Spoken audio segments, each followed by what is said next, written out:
Let's welcome our 10-minute speaker, EBEN from Ventura.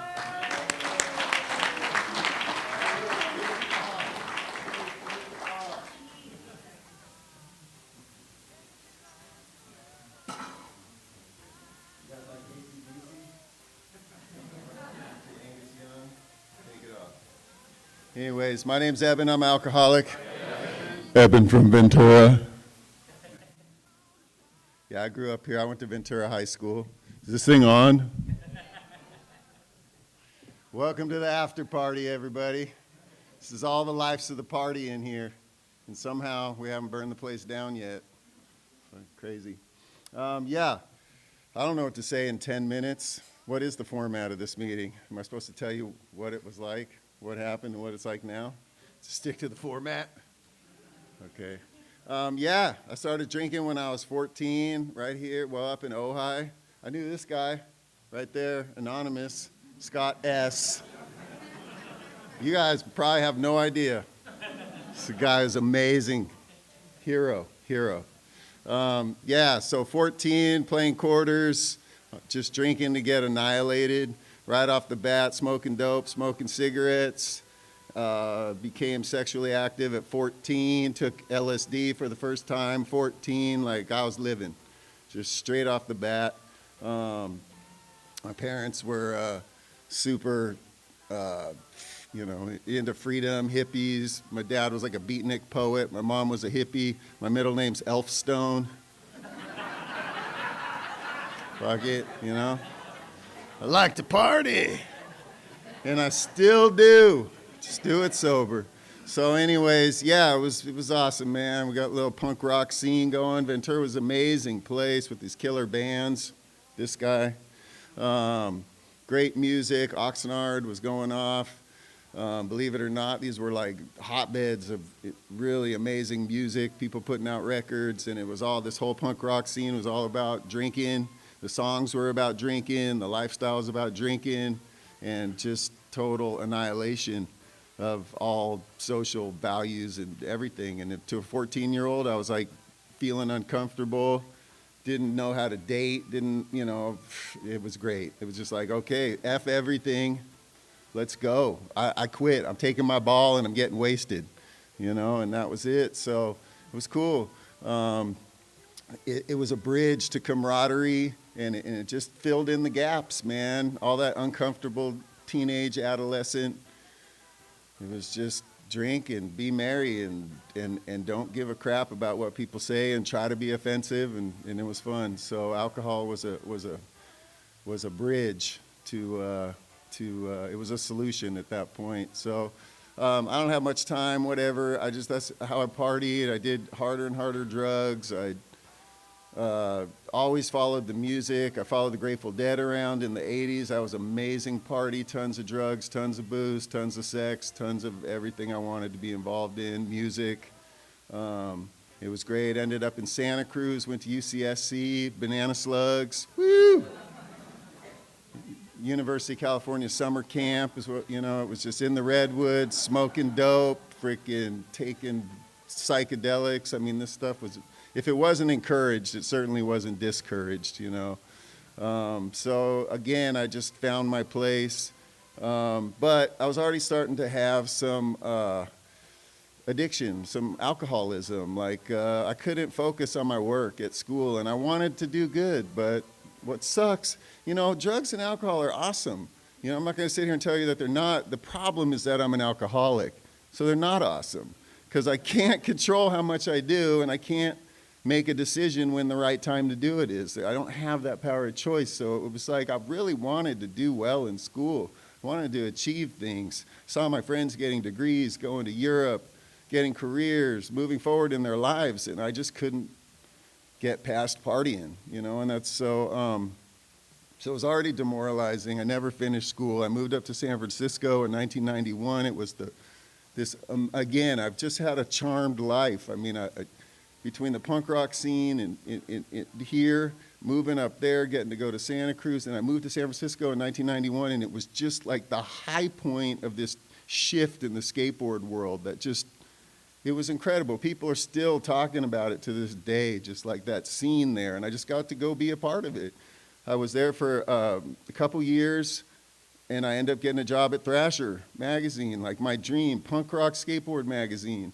And it's like, wow, I'm living my dream. You know what I mean? The problem, once again, though, I'm an addict and an alcoholic, and I can't control how much I use. When I start to use, I just go, go, go, and I can't choose. I don't have the power of choice. And it was just, I got to a crisis point where I was going to lose my dream job. I had a girlfriend at the time. I really wanted to be in that relationship. I wanted to be a man. I wanted to step up and take care of her, and it was just like, no, I didn't get to do that, because drugs and alcohol came first. And I just would, every day I'd say, I'm going to quit. And then I'd wake up in the morning, I'd look at this woman that I love, and I'd be like, I want to be there for her. And it was just like, nope, sorry, dude. You're going to get loaded right now, first thing in the morning. And I never drew a sober breath for like 5 years, which, I don't know. I got sober pretty young, 1996. I was 27. But to me, 5 years, loaded every single day from morning, chasing, getting, just that hamster wheel lifestyle. I couldn't do it anymore. Is somebody going to give me a 5-minute warning? Well, forget it, whatever. So boom, that sucked. I got sober. Luckily I had enough freedom in my life that I just got to try every way I could, and I couldn't do it on my own, but I love this part of the story. I always want to tell this. I called this friend of mine who'd reached out to me before, that I knew how to kick drugs. It was easy. I'd done it 1,000 times, you know what I mean? So, and I joked about this last time I shared, my recovery plan was I went to the corner store and I bought a box of sugar corn pops and a quart of milk. And I was like, I'm going to kick dope and I'm going to be sober for the rest of my life. That was my treatment plan. Sick. Yeah, nah. My friend shows up. He's got 75 days sober. He's living in a sober living house. He has a sponsor. He's working the steps, and he's going to meetings. And he picked me up. He took me to detox. I was scared out of my mind. To turn my will and my life over to a bunch of straight people that don't party was horrifying to me. I could walk the streets of the Mission in San Francisco, the Tenderloin, drug dealers, murderers, whatever, that's fine. It's cool, but to go be with straight people and be like, I have a problem, like that was scary. You know what I mean? So, but I was willing. I got to cut to the chase. Like that was step 3 right there. I turned my will and my life over to just like the next right thing. I didn't know. I saw my friend at 75 days. That was my second step. I knew it could work because he was cured. He had 75 days sober. He'd licked it. I couldn't believe it. I couldn't even forget 7. I couldn't get any days. I couldn't get any days on my own. I was powerless. So that's steps 1, 2, and 3 right there. You know what I mean? So from there, I end up going to a recovery house, the Olaf House in San Francisco, and once again, just turn my will and my life over to this belief that I could get better if I just did what people were telling me what to do, people that were sober. And it's been incredible. I'm sure my time is probably about up, 2 minutes. So yeah, 27 years and 2 minutes. Let's go. Let's go. Yeah. So anyways, yeah, man, but I just jumped into AA. I loved AA when that was the blessing. The blessing was I realized real early that I could help other people, that I had something to give, that I had a story. Maybe it was arrogance. Maybe it was, something else. But it's like, dude, I work at Thrasher Magazine. Like, there's kids out there that I could help. I just thought, man, I could just, and it's never been a scared straight thing. My thing's never been like, I'm going to go out there and help these people so they don't have to go through what I went through. That's not what I do here. I'm here to help the people that are going through what I went through. You know what I mean? So I knew I could do that. So I just jumped in it, man. I've been sponsoring guys for 27 years. I wanted to do the steps. I did my 4th and 5th step. I got my Mickey Mouse ears. I got to be a member of Alcoholics Anonymous. I love it. We don't have a card that says ID card. We have a chip. That's a nice thing to carry around, remind me that I'm a member. But really, I'm a member when I say I am. And I love that. I want to own my membership here. And so I did the steps, and I worked with guys, and I've stayed sober, and I moved to Ventura in August, And it's funny because I hear people in meetings a lot say, living a life beyond my wildest dreams. And my honest response to that generally is like, man, you need to dream bigger, bro. You know what I mean? But truth be told, come on, man. I've had a 30-year career in skateboarding.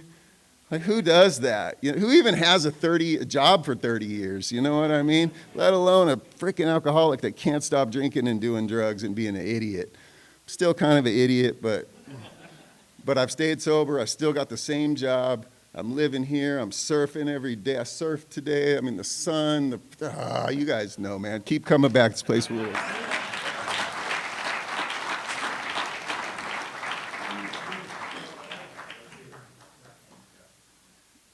Let's thank our 10-minute speaker again, EBEN. And I'll turn it over to our secretary now.